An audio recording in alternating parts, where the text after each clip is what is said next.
پاکستان مسلم league کاف ہے، سبوت صاحب بیٹھے ہیں میرے سے بہتر ان کی ورکنگ کو جانتے ہیں، ان کے آپس کے تعلقات کو. دوسری ایم کیو ایم ہے. یہ وہ سیاسی جماعتیں ہیں کہ جو ہمیشہ سے irrelevant بھی رہی ہیں اور ریلیونٹ بھی رہی ہیں. آج کل کے دور میں یہ ریلیونٹ ہو گئی ہیں. دوسرا جو اپوزیشن یہ الزام لگاتی ہے کہ 3.5 سال میں معیشت کا، سیاست کا، ثقافت کا، ہر چیز کا بیڑا غرق کر دیا ہے پاکستان تحریک انصاف کی حکومت نے. So P M L Q and M Q M were part and parcel of the same کارکردگی. انہوں نے یہ بیڑا غرق کرنے میں اتنا ہی کام کیا، اگر کیا جو ان کے اپوزیشن کے مطابق تحریک انصاف نے کیا. تو آپ جو ہے وہ اسی تار کے مطلب لفظ میں استعمال نہیں کرنا چاہتا، دوا لینے جا رہے ہیں جو اس خرابی کی جڑ ہے. اگر تحریک انصاف نے بگاڑ پیدا کیا تو ایز اے کلیکٹیو رسپانسبلٹی کے طور پہ یہ اتحادی جماعتیں ان کے فیصلوں میں شریک تھیں. تو آپ نے اگر ان سیاسی اتحادی جماعتوں کو ساتھ لے کے چلنا ہے تو پہلے تو آپ یہ تسلیم کر رہے ہیں کہ انہوں نے بگاڑ پیدا کیا. دوسرا جنہوں نے بگاڑ پیدا کیا انہی کی مدد لے کے اسی بے ساکھیوں کے سہارے جو ہے آپ تحریک انصاف کی حکومت کو گرانا چاہتے ہیں. دوسرا واضح طور پہ میرے خیال میں اگر صورتحال حکومت، آپ نے صحیح کہا، وہ دعوے کر رہے ہیں کہ بالکل کوئی خطرہ نہیں ہے، کوئی کچھ نہیں ہے، لیکن میرے خیال میں اگر صورتحال ہو تو جو ریپوٹیشن ہے وزیر اعظم عمران خان کی وہ بلیک میل نہیں ہوں گے اور نہ ہونا چاہیے. اگر ان کو ذرا سا بھی شائبہ ہو یا اتحادی ان کو بلیک میل کریں یا زیادہ کنسیشن، میرے خیال میں ان کو چاہیے کہ وہ خود یہ فیصلہ کریں اور کہیں کہ جی میں نے اگر حکومت کرنی ہے، پاکستان کو مشکلات سے نکالنا ہے، تو میں ایک فریش مینڈیٹ لے کے میں نے اس کو نکالنے کی کوشش کرنی ہے. اور یہ تحریک انصاف کہتی چلی آئی ہے کہ اگر ہم سنگل لارجسٹ پارٹی ہیں، اگر ہماری عددی اکثریت ہوتی، حکومت قائم کرنے کی پوزیشن میں ہوتے، تو ہم یہ بلیک میلنگ میں پریشر میں نہ آتے. تو میرے خیال میں تحریک انصاف کے پاس یہ چانس ہے اور عمران خان صاحب کے پاس بھی چانس ہے کہ وہ ثابت کر سکتے ہیں اس موقع پہ کہ یہ اقتدار، یہ چیز، یہ ان کے لیے میٹر نہیں کرتی. میٹر کرتا ہے کہ انہوں نے ایک کلین آنیسٹ پالیٹکس کرنی ہے، ایک اسٹریٹ فارورڈ پولیٹیشین کی طرح آگے جانا ہے اور کسی قسم کی سیاسی بلیک میلنگ کا شکار نہیں ہونا. ٹھیک ہے. اچھا، راجہ عامر عباس صاحب نے ہمیں جوائن کر لیا. بہت شکریہ راجہ عامر عباس صاحب آپ کا. سر مجھے تھوڑا سا قانونی طور پہ بتا دیجیے گا، کل ڈسکشن کر رہے تھے تھوڑی سی، اس پر ہم نے بات کی کہ جس طرح سے اپوزیشن بات کر رہی ہے کہ جو الائز ہیں، الائز تو خیر اس طرف سے بہت زیادہ ان کو کچھ امید نہیں ہے، لیکن جو حکومت کا حصہ ہیں، جو لا میکرز ہیں، ان میں سے کچھ لوگ ہمارے ساتھ ہوں گے اور وہ ہمیں یہ یقین دہانی کروا رہے ہیں کہ ہم آپ کا ساتھ دیں گے. اگر ایسے لوگ، کچھ لوگ اگر بقول اپوزیشن کے وہ جاتے ہیں ان کے ساتھ، تو پھر ان کی فیٹ کیا ہوگی؟ کیا قانونی طور پر پارٹی جو ہے وہ ان کے خلاف کارروائی کر پائے گی؟ الیکشن کمیشن کو ان کے خلاف جو ہے وہ کیس بنا کر بھیجا جا سکتا ہے؟ کیا ہو سکتا ہے ان کے ساتھ؟ دیکھیے، اس میں 2-3 چیزیں آپ کے پروگرام کی طرف سے کلیئر ہونی چاہیے عوام کے لیے. ایک تو جیسے امپریشن دیا جاتا ہے کہ جیسے کل پرسوں میں تبصروں میں کچھ ہونے لگا ہے 2-4 دن ہو گئے. یہ ذہن میں رکھیے کہ سب سے پہلے اجلاس کی ریکوزیشن ہوتی ہے جو کہ اسپیکر 15 دن کے اندر اندر بلانے کے لیے اس کی لمٹ ہوتی ہے. تو ہی کین ٹیک 15 days اور اس کے بعد وہ اجلاس جب بھی بلاتے ہیں.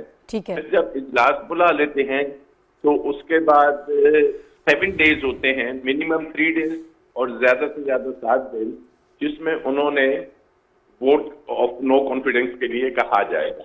اب جب یہ تقریباً 20-22 دن بن جاتے ہیں. اب اس کے بعد جب ووٹ کی بات ہوگی تو ووٹ، کیونکہ یہ سیکرٹ بیلٹ نہیں ہے، اوپن شو آف ہینڈ کا ووٹ ہے، تو اس میں ایسے ہوگا کہ اگر کوئی حکومت کے اراکین ہیں اور وہ اگر تو ایبسٹین کرتے ہیں، آتے ہی نہیں، یا پھر وہ اگر یہ کرتے ہیں کہ جناب اپنی جو پارٹی قیادت ہے یعنی عمران خان صاحب کی ہدایت کے برخلاف ووٹ کرتے ہیں، تو ایسی صورتحال میں ان کا ووٹ جو ہوتا ہے وہ ان کے یوز تو ہو جائے گا عمران خان کے خلاف، لیکن ان کی جو قومی اسمبلی کی رکنیت ہوگی یا اگر صوبائی اسمبلی میں یوز ہوتے ہیں تو وہ پھر الیکشن کمیشن باؤنڈ ہے کہ اسے فوری طور پہ ختم کر دیا جائے گا. تو انہیں اس سچویشن میں اپنی جو نیشنل یا صوبائی اسمبلی کی سیٹ ہے اس سے ہاتھ دھونا پڑے گا، کیونکہ قانون ہے کہ جہاں پہ وزیر اعظم، چیف منسٹر منی بل یا کوئی آئینی ترمیم ہوگی تو ایسی سچویشن میں وہ باؤنڈ ہے کہ پارٹی پالیسی کے تحت ووٹنگ کرے. ٹھیک ہے سر. سبق، مجھے آپ کی انڈرسٹینڈنگ کیا ہے اس وقت کیا ہونے جا رہا ہے؟ الائز کی ہم نے پہلے بھی بات کی، وہ بھی کوئی اتنا کھل کر ساتھ نہیں دے رہے ہیں یا دونوں طرف ملاقاتیں ہیں, وہ کہتے ہیں ہمارا حق ہے, ظاہر ہے سیاست ایسی ہی ہوتی ہے, لیکن ایک رائے یہ بھی ہے کہ ایک بلف گیم ہے, ایک نروس کی گیم ہے, شاید اتنا پریشر بلڈ اپ کرنے کی کوشش کی جا رہی ہے عمران خان صاحب پر کہ وہ خود ہی اسمبلیاں تحلیل کر دیں. اچھا, شہزاد رضا صاحب نے تو ایک شعر سنایا تھا, تو میں سے بھی ایک شعر سن لیں. وہ یہ ہے کہ کپڑے بدل کر میں جاؤں کہاں, بال بناؤں کس کے لیے. تو اصل میں بہت سے لوگ ہیں وہ سارے یہ سوچ رہے ہیں کہ ہم جائیں کہاں جائیں, کیونکہ آپس میں جو ڈفرینسز ہیں وہ اتنے زیادہ ہیں. اب آپ بہت سارے لوگ شیروانیاں سلوا کر تو نہیں بیٹھے ہوئے, نہیں, شیروانیاں تو یہ پیدا ہوتے ہی سلوا لیتے ہیں. وہ شورش نے کہا تھا نا کہ میرے وطن کی سیاست کا حال مت پوچھو, گری ہے طوائف تماش بینوں میں. یہ تو خیر پہلے دن سے یہ ریڈی رہتے ہیں کہ ہم نے شیروانی سلوا کر بیٹھنا ہے. ایشو اصل میں یہ ہے کہ کنفیوژن جو آپ کے لیے عوام میں ہے, میں آپ کو بتاؤں عوام بہت کلیئر ہیں, کنفیوژن اصل میں پولیٹیشنز کے اندر ہے. اور آپ یہ دیکھ لیں کہ 2018 کے الیکشن سے لے کر آج تک اس اپوزیشن کی حکومت کے خلاف کوئی ایک چیز مجھے بتا دیں کلیئر کہ جو کامیاب ہوئی ہو. مجھے ابھی بھی کنفیوژن ان کے اندر نظر آ رہی ہے کہ جس سینٹ میں یہ بالکل واضح اتھارٹی اور میجارٹی رکھتے تھے وہاں تو یہ کامیاب نہیں ہو سکے, اور جہاں پر وہ آلریڈی میجارٹی نہیں رکھتے وہاں جانے کے لیے جا رہے ہیں کہ وہاں پر ہم جا کے کامیاب ہو جائیں گے. تو میرا خیال یہ ہے کہ یہ صرف ٹائم پاس ہے, اور آپ نے بہت اچھے طریقے سے بتا دیا الیکشن کے لیے مہم جو ہے وہ سٹارٹ ہو چکی ہے. اور آپ یہ دیکھ لیں کہ حکومت کی طرف سے بھی اور اپوزیشن کی جانب سے بھی یہ اصل میں عوام کے پاس جانے کے لیے, کیونکہ لوگ پوچھیں گے کہ آپ نے اگر آپ کا میجارٹی تھی تو آپ نے پہلے کیوں نہیں کیا. لوگ یہ سوال کریں گے کہ چیئرمین سینٹ کی تحریک عدم اعتماد میں آپ بتائیں آپ کیسے ناکام ہوئے, وہ 16 ووٹ جو آپ کے تھے وہ حکومت کے کھاتے میں کیسے گئے, لوگ یہ سوال کریں گے. تو وہ مسئلہ یہ ہے کہ آپ نے کہا تھا کہ ہم ایک کمیٹی بنائیں گے اپنی پارٹیوں کے اندر جو کلیئر کر کے 3 مہینے کے اندر لوگوں کے سامنے پیش کرے گی. تو وہ بتائیں نا, حکومت کے بعد تو بعد میں بات کریں گے, پہلے یہ بتائیں کہ آپ کے وہ لوگ جنہوں نے آپ کو دھوکہ دیا اور آپ نے کہا جی کہ ہم یہ کر دیں گے, آپ نے ہر محاذ پہ کوئی حکومت کے خلاف آپ نے جو بھی کام کیے, کیونکہ ان کو پتا تھا کہ ان حالات میں حکومت کو لینا یہ سارا, کیونکہ دیکھیں لانگ مارچ بھی ہوا, یہ کوئی پہلا لانگ مارچ تھوڑی ہے. پیپلز پارٹی کے جیسے مولانا فضل الرحمان صاحب نے لانگ مارچ کیا اور بڑا اسٹرانگ قسم کا لانگ مارچ کیا, اسلام آباد کے اندر بیٹھے رہے, شدید بارش میں ان کے کارکن بیٹھے رہے, حکومت کے ساتھ مذاکرات بھی تک نہیں ہوئے. آپ نے دیکھا ہوگا کہ حکومتی ٹیم کے ساتھ مولانا فضل الرحمان صاحب ملے نہیں. مولانا فضل الرحمان صاحب چودھری پرویز رائی سے ملے, اور چودھری پرویز رائی صاحب مولانا فضل الرحمان صاحب ہمیں نہیں پتا کس سے ملے, لیکن یہ نہیں کہ ان کی ملاقاتیں بہرحال ہوتی رہیں, اور وہ مذاکرات وہ نہیں پتا کہ اس کا نتیجہ کیا نکلا تھا, کیونکہ عوام کے سامنے, شہریوں کے سامنے کوئی چیز نہیں آ سکی تھی اس لانگ مارچ کے نتیجے میں کہ کن بنیادوں پر یہ لانگ مارچ ختم کیا گیا. صرف یہ کہا گیا کڑکتی ہوئی بجلیاں تھیں, تپتی ہوئی دھوپ تھی, اور بارشیں ہو رہی تھیں, اور مولانا فضل الرحمان صاحب کا گھن گرج والا خطاب ہو رہا تھا, اور پھر پتہ نہیں وہ سارے کا سارا ختم ہو گیا. تو مسئلہ اصل میں یہ ہے کہ یہ وہی بات ہے کہ وہ سارے یہ سوچ رہے ہیں کہ سارا کچھ تو ہو گیا, لیکن اب کپڑے بدل کر اور بار بار جائیں کہاں پر. تو مسئلہ یہ کہ اب عوام کے پاس جانا ہے, لیکن مسئلہ یہ ہے کہ وہ جو کپڑے پہنے ہوئے تھے نا, وہ شیروانیاں اور وہ کراکلی ٹوپی اور جبہ, وہ دستار, وہ پرفیوم, وہ سارے کا سارا لوگ کہہ رہے ہیں تو کیا کیا تم لوگوں نے. مطلب دیکھیں نا پارلیمنٹ کے اندر کوئی نمایاں چیز ہوئی ہو کسی اور جگہ پر. اب مسئلہ یہ ہوتا ہے دیکھیں نا پارلیمنٹ کے اندر اصولی طور پر ایک سنجیدہ سیاست ہوتی ہے. میں سچی صحیح بات بتاؤں, میں 2002 سے پارلیمنٹ کور کر رہا ہوں, میں نے صوبائی اسمبلیاں کور کی, قومی اسمبلی کور کی, سینٹ کور کیا. آپ یقین مانیں کہ سینٹ کے اندر گفتگو ہوتی تھی, پارلیمان کے اندر عوام کے سنجیدہ مسائل کو زیر بحث لایا جاتا تھا. مجھے آپ گزشتہ 5 سال کے اندر, یہ جو 4 سال گزرے ہیں یا اس سے پہلے, کوئی ایک چیز دکھا دیں کہ عوامی ایشوز کو سنجیدگی کے ساتھ زیر بحث لایا گیا ہو, کوئی ایک چیز ایسی سامنے لائی گئی ہو جس میں بتایا گیا ہو کہ ہاں اپوزیشن کلیئر کٹ جھنڈے کے ساتھ کہ ہاں یہ عوام کے مسائل ہیں, ہم نے حل کرنا ہے. اچھا اس کو چھوڑ دیں, انتخابی اصلاحات کے حوالے سے مجھے بتا دیں, کسی اور پاکستان کے بڑے ایشو کے بارے میں کوئی چیزیں نہیں آ رہی. مسئلہ یہ ہے کہ یہ صرف مطلب جس طرح یہ بیٹھتے ہیں عوام کے سامنے بہت بڑی بڑی باتیں کرتے ہیں, عوام لفظ میں کہنا نہیں چاہتا, شہری کہنا چاہیے, کیونکہ عوام یہ کوئی رعایا نہیں ہے کسی کی, شہری ہیں. تو ان شہریوں کے لیے انہوں نے کیا کام کیے, کوئی ایک چیز کلیئر کٹ ہمیں دکھائی نہیں دیتی. اور ابھی دیکھیں مولانا فضل الرحمان صاحب اور ان کی پارٹی کے لوگ پرسوں یہ بتا رہے تھے کہ پوری دنیا کے لوگ ان کو سربراہ حکومت کا وہ نہ کریں. مطلب